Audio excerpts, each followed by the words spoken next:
Tanaman kopi. Tanaman kopi merupakan salah satu tanaman utama di Sumatera Utara yang banyak dibudidayakan oleh masyarakat. Salah satunya wilayah Kabupaten Karo. Karo adalah salah satu suku di Sumatera Utara yang mendiami dataran tinggi di Kabupaten Karo. Tanah Karo sendiri menjadi lebih terkenal ketika meletusnya Gunung Sinabung pada tahun 2010. Di hampir seluruh wilayah Tanah Karo, kita bisa melihat keindahan Gunung Sinabung. Jenis komoditi unggulan yang dibudidayakan masyarakat Kabupaten Karo sejak tahun 2017 adalah tanaman kopi. Hal ini terlihat dari besarnya lahan tanaman kopi, yaitu seluas 8.378 hektar dan mampu memproduksi kopi sebanyak 8.797,03 ton.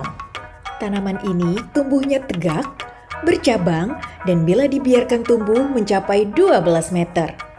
Daunnya bulat dengan ujung agak meruncing. Daun tumbuh berhadapan pada batang, cabang, dan ranting-rantingnya. Kopi dapat tumbuh dalam berbagai kondisi lingkungan, tetapi untuk mencapai hasil yang optimal memerlukan persyaratan tertentu.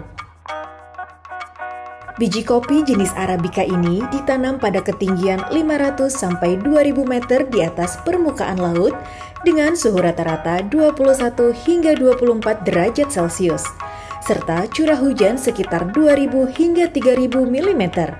Oleh karena itu, daerah ini memiliki iklim yang sejuk, sehingga sangat cocok untuk ditanami kopi jenis Arabica. Terlebih, unsur dan struktur tanahnya pun terbilang sangat baik, karena terdapat kandungan bahan organik sekitar 3% dan pH 5,5 sampai 6,5. Kopi tentunya bukan tanaman favorit di Kabupaten Karo, karena daerah yang identik dengan tanaman sayuran dan buah-buahan ini memang seakan tak memberikan lahan yang leluasa untuk tanaman kopi. 5 tahun belakangan, pertanaman kopi kian gencar di Kabupaten Karo. Bahkan persentase peningkatannya mengalahkan jeruk yang merupakan idola petani Karo. Dalam tanaman di kampung kami ini kopi, jagung, gubis, tomat, sayur putih namanya, sayur botol, sawi, cabai, itu. Desa Cimbang adalah salah satu dari 17 desa yang terdampak erupsi Sinabung sejak 2010. Berada di radius 8 km dari Sinabung dan sekitar 16 km dari ibu kota kabupaten, Desa Cimbang yang terpencil dianugerahi tanah yang subur dan cocok untuk pengembangan kopi di ketinggian 1.200 sampai 1.500 meter di atas permukaan laut. Meskipun terus diselimuti semburan abu vulkanik, Desa Cimbang tetap memiliki udara yang sejuk dengan pemandangan yang indah. Cimbang ini adalah di radius 8 km dari sini ke puncak. Radius 8. Jadi yang diungsikan yang betul-betul difasilitasi oleh pemerintah itu di radius 1 hingga ke 5. Jadi kami kan 8. 8 hanya terdampak. Kan begitu. Nah, begitu pulang dari pengungsian, belum pulang dari pengungsian, saya duduk yang seperti cerita tadi. Saya duduk, kok hanya ada 2 ini yang bisa bertahan dari hempasan atau semburan abu vulkanik. Ada 2. Yang pertama kopi itu tadi, yang kedua adalah jeruk. Kalau saya merawat jeruk itu tidak mungkin, karena kosnya begitu mahal dan panjang sekali. Kopi murah, kosnya paling murah, dan ketika dijual paling mahal. Nah, di Cimbang adalah satu desa terpencil, satu desa yang tidak pernah disentuh oleh pemerintah manapun. Tapi ketika sudah kopinya menang di Paris di tahun 2018, 10 besar mewakili Indonesia, banyak pemerintah datang. Setengah bulan kemudian saya pulang lagi dari pengungsian. Saya lihat para-para itu penjemuran kayak gitu di bawah. Penjemuran saya sudah hancur runtuh. Apa yang saya lakukan? Hanya bisa meratap, menangis. Ya Allah, kok bisa kayak gini ya? Udahlah barang nggak laku, gagal, jatuh ketimpa tangga dari para-para, saya harus mengutip lagi. Cobaan apa yang kamu berikan kepadaku ya Allah? Terus saya bilang seperti itu. Akhirnya apa yang terjadi? Saya coba kutip. Kutip satu persatu, saya ambil para saya suruh anggota buat para lagi. Para yang baru. Tanpa melakukan penyucian, pokoknya nggak mau ribet, ya udah angkatin aja deh. Begitu dijemur, hari ke-7 saya tidur di sini. Di hari ke-7 udah kering. Bos, gagal dah.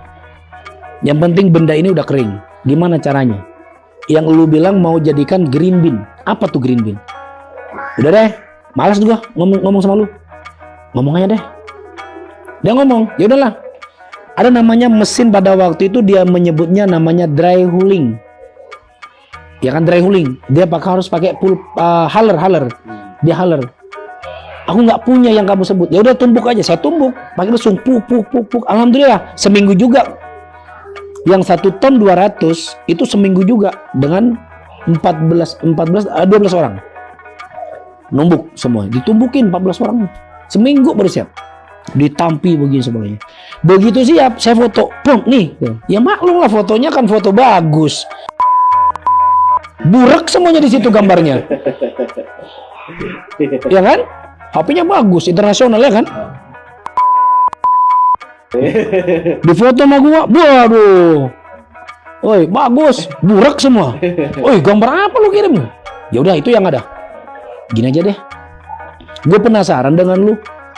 Dia penasaran dengan apa yang saya lakukan, dengan antusias, dengan kerja keras yang aku buat. Gini aja deh. Gue nggak mau beli kopi lu, tapi gue mau minum kopi lu yang kamu buat. Iya, itu yang gue mau. Saya kirim 1 kilo. Nyampe ke Jakarta, begitu. Weh bre, udah nyampe nih kopi. Dia pakai video call, pakai WhatsApp sama saya. Iya. Oh cicipin ya, tapi gue nunggu seminggu nih, belum di resting. Kata resting pun baru denger. Apa resting? Ya udahlah, seminggu. Selang seminggu kemudian dia kaping. Mau kaping apa? Kaping lagi saya bilang kan. Dia kaping, dia cicipin beserta teman-teman yang dari Jerman itu tadi. Tahu apa yang terjadi? Mas, berapa yang mau dijual? Nggak tahu berapa. Berapa kilo? Belum ditimbang? Memang belum timbang. Saya nggak punya timbangan pada waktu itu. Kopinya berapa mas mau jual? Berapa lu mau beli? 27 boleh? 27. Di pikiran saya 27.000 atau 270.000. Saya bilang apa? Daripada nggak laku, ambil deh. Serius lo? Serius, ambil. Nggak minta tambah? 30 dah lah. Kalau lu minta tambah, gua ambil 30. 28 deh ya. Oke deh, 28. Gini mas, ya. Si buyer dia mau minta 3 juta.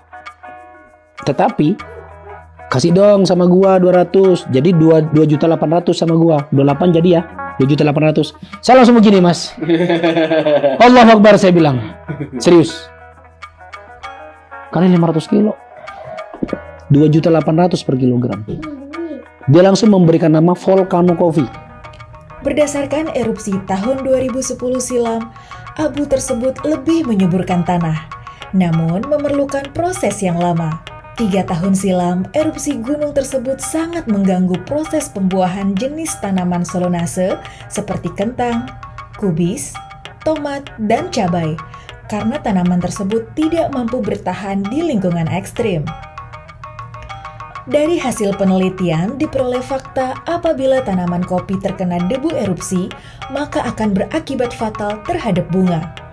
Akan tetapi justru berdampak baik terhadap kopi yang sedang berbuah. Untuk mendapatkan biji kopi yang terbaik, kita tidak bisa sembarangan mengambil biji dari batang pohon kopi. Hanya tanaman kopi yang sudah 5, 10, sampai 15 tahun yang akan diambil bibitnya. Karena tanaman kopi yang maksimal yaitu di atas 5 tahun. Ini namanya metode pemangkasan. Yuk kita cari lagi. Nah, seperti ini. Nah, mana ganda, mana balik, mana air. Coba. Mana tunas gandanya ini? Nih. Ambil. Buang. Kan? Mana primer yang bisa dipertahankan? Ini atau yang ini? Ini atau yang ini? Primer yang bisa. Kenapa kok bisa ini? Ini harus dibuang. Soalnya ini bukan kategori di samping. Ini masuk kategori atas. harus dibuang. Nah, ini juga ini kategori tunas air, dia Air. posisi ada di atas. Itu. Nah, bagus kan? Nah, kenapa yang dibuang? Ketika tadi di sini tidak dibuang, maka nutrisi yang di sini tidak akan pernah merah. Dan ke sini calon buah berikutnya itu tidak akan pernah buah karena nutrisinya sudah diambil di sini. Nah, satu contoh ya, ini kita buang. Ini misalkan ada di sini.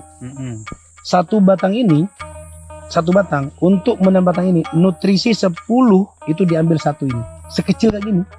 10 untuk biji kopi yang bagus diambil ini satu. Gara-gara ini 10 kopi itu tidak ada. Gitu. Itu satu jengkal. Nah, berarti ini dibuang, ini buang, ini buang. Nah, tinggalkan ini. Biarkan satu jengkal dia paling maksimum. Nih, ini sebenarnya kalau dari kecil dia nggak boleh ini, nggak boleh tumbuh. Karena kenapa? Nutrisi yang ada dari sini dia akan diambil dibagi dua di sini. Gitu. Ini kalau apanya? Satu jengkal seperti ini kan nggak sampai satu jengkal nih.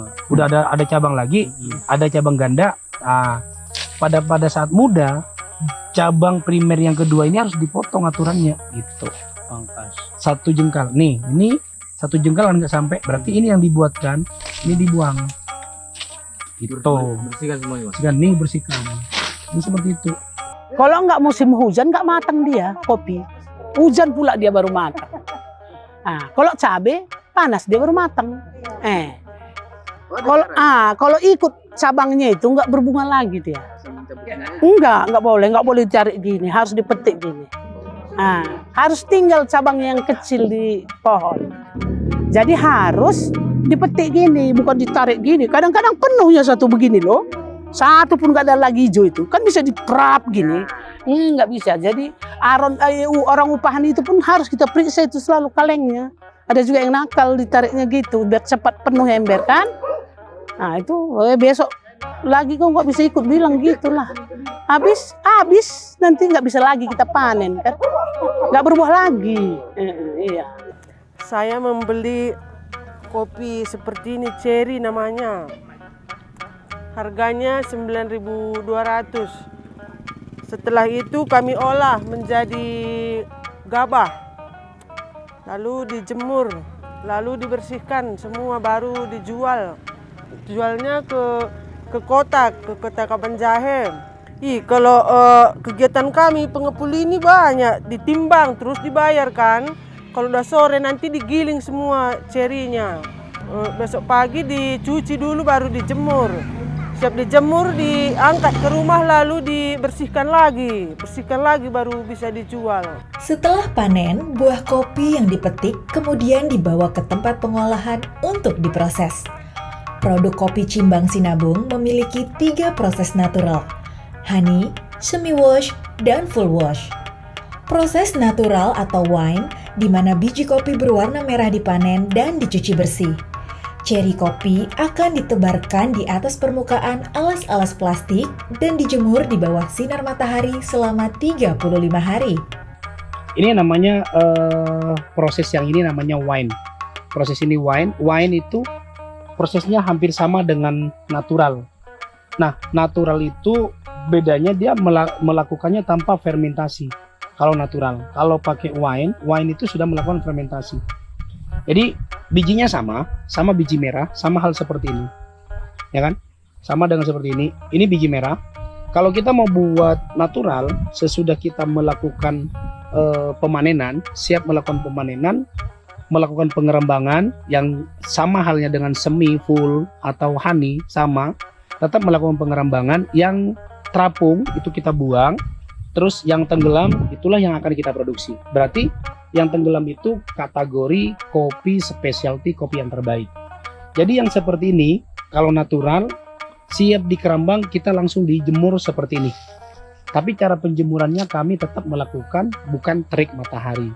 Ketika matahari udara itu di suhu sampai 19 atau suhu 21 derajat itu kami keluarkan. Berarti matahari kan remang-remang gitu ya, bukan terik ya, seperti itu. Nah itu perilaku penjemurannya.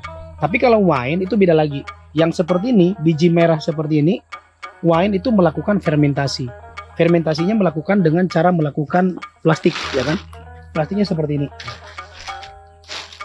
Nah, plastik seperti inilah yang kita masukin. Biji wine ini dimasukin. Kita caranya adalah seperti ini. Kurang lebihnya di sini ya, 1 jengkal ya. Dari atas 1 jengkal kita ikat di sini. Di sini biji kopi semua nih. Di luarnya ini ada plastik lapisan, yaitu plastik lapisan hitam. Supaya matahari atau pencahayaan itu tidak masuk ke dalam. Gunanya adalah menjaga kualitas, stabilitas yang ada pada dalam biji kopi tadi.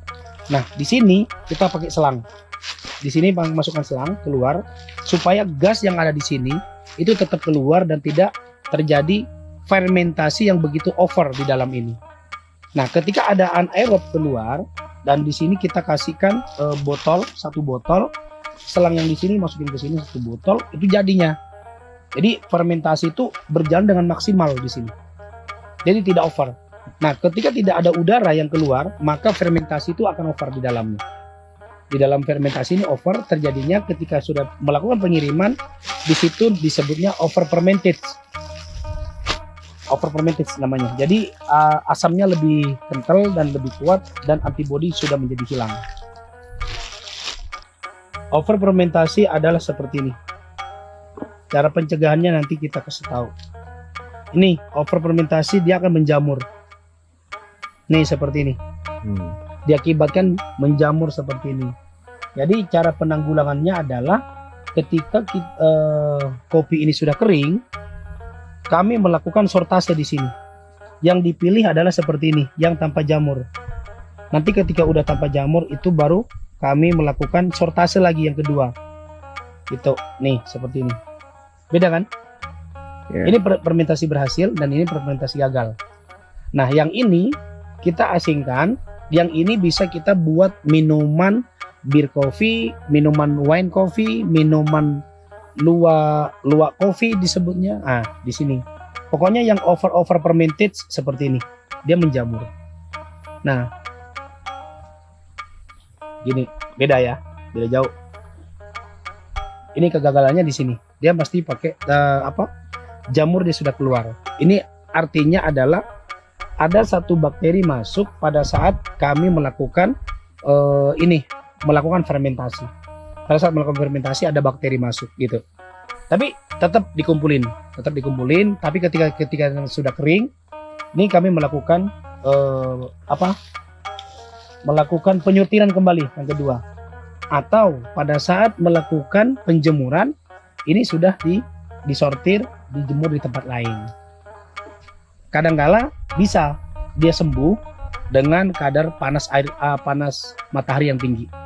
Bisa dia sembuh. Kalau tetap tidak sembuh, ya udah dipindahkan ke tempat yang lain. Berarti ada produk-produk lain nanti yang masuk gitu kan. Kan banyak juga seperti contohnya Malaysia sama Singapura. Malaysia sama Singapura dia lebih suka kepada yang over. Karena dia ngambil essence yang ada pada biji kopi yang over. Tapi kalau Eropa, kalau over itu tidak mau. Seperti Timur Tengah, over seperti ini dia tidak mau. Dia divonis sudah terlalu asam dan body pada kopi itu sudah pasti hilang. Dia tidak mau. Tapi kalau ASEAN itu bisa. Yang over seperti ini dia pasti mau. Itu. Kita kembali kepada segmen pasar itu tersendiri. Pada proses basah yang disebut juga full wash, biji kopi yang sudah dipetik masuk ke dalam proses pemisahan atau sortasi. Di tahap ini, biji kopi dimasukkan ke dalam air dan jika biji kopi mengapung, ini menandakan biji kopi tersebut tidak bagus. Biji kopi yang cacat ini kemudian dipisahkan dari biji kopi yang lain. Terdapat 2 jenis mesin pengupas, yaitu yang diputar manual dan bertenaga mesin. Selama pengupasan, alirkan air secara terus-menerus ke dalam mesin pengupas. Aliran air ini berfungsi untuk membantu mekanisme pengaliran buah kopi ke dalam silinder dan sekaligus membersihkan lapisan lendir. Selain itu, air juga berfungsi untuk mengurangi tekanan geseran silinder terhadap buah kopi sehingga kulit tanduknya tidak pecah.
Ini nama prosesnya adalah honey.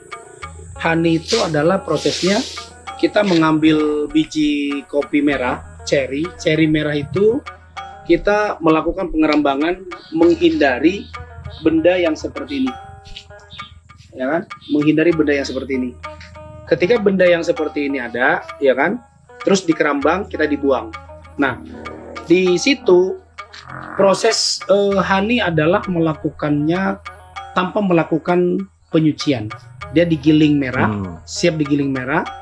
Dia melakukan penirisan aja dulu pertama untuk menghilangkan zat mujilat atau menghilangkan kadar asam. Menghilangkan kadar asam itu metodenya adalah kita pakai goni, ya kita tiriskan dulu. Setelah dari situ kita baru langsung melakukan penjemuran. Yang sesimpel-simpelnya produksi adalah ini, sesimpel-simpelnya. Begitu siap digiling merah, ya udah kita langsung jemur. Jemurnya di tempat yang seperti ini agar supaya mujilat itu hilang. Dia pakai jaring seperti ini. Pakai jaring seperti ini, mujilat dia akan langsung turun. Nah, kalau yang di bawah ini full wash. Yang ini full wash, yang itu semi wash. Yang semi wash itu yang full wash ini. Dia kalau semi wash itu dengan full wash sama, cara pengerjaannya yang sama. Pengerjaan yang sama tetapi melakukan penyucian yang berbeda. Kalau semi wash dia menyucinya kita pakai baskom atau kita pakai kolam ya. Kolam ya kita cuci, ya cucinya ya salah kadarnya kan begitu. Mungkin 2-3 kali penyucian. Tapi kalau full wash biasanya dia penyuciannya dia sampai di angka betul-betul bersih. Betul-betul bersih. Ketika dia ada biji, ketika ada di sini lendir, dia masih masuk kategori semi wash. Ketika dia masih sudah bersih, sudah berbentuk kayak keras, kasar seperti itu kan, itu disebutnya full wash. Jadi ini full wash, itu semi wash. Ini sekedar untuk contoh pertama ya, untuk kapasitas kecil seperti itu.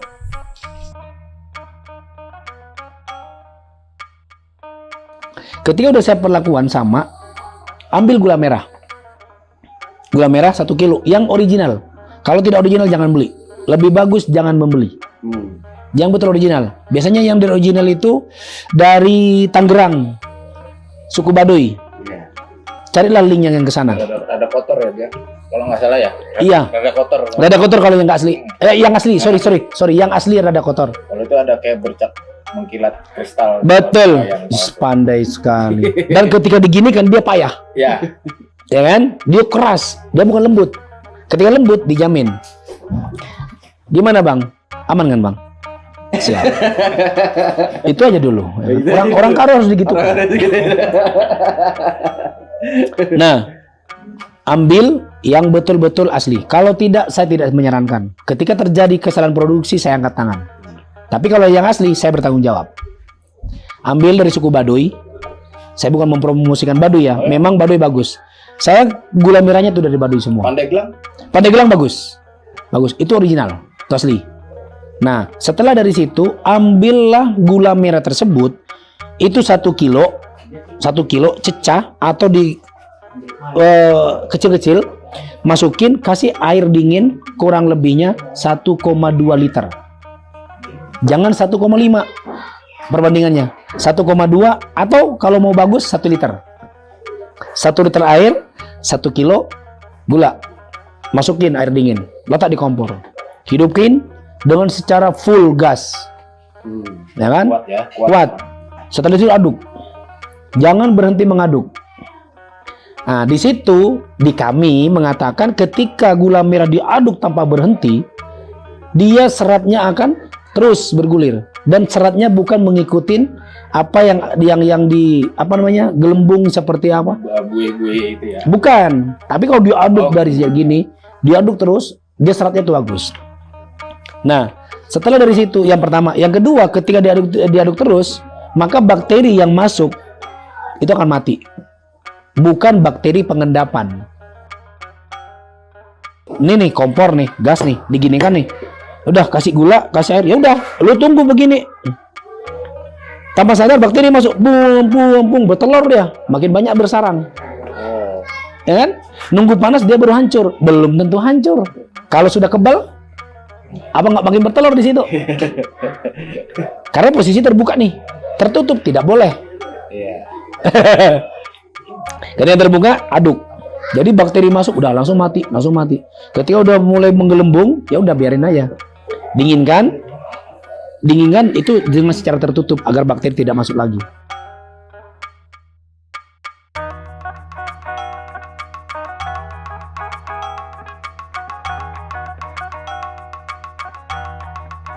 Sortasi manual ini dilakukan untuk memisahkan biji kopi berdasarkan standar mutu yang ada.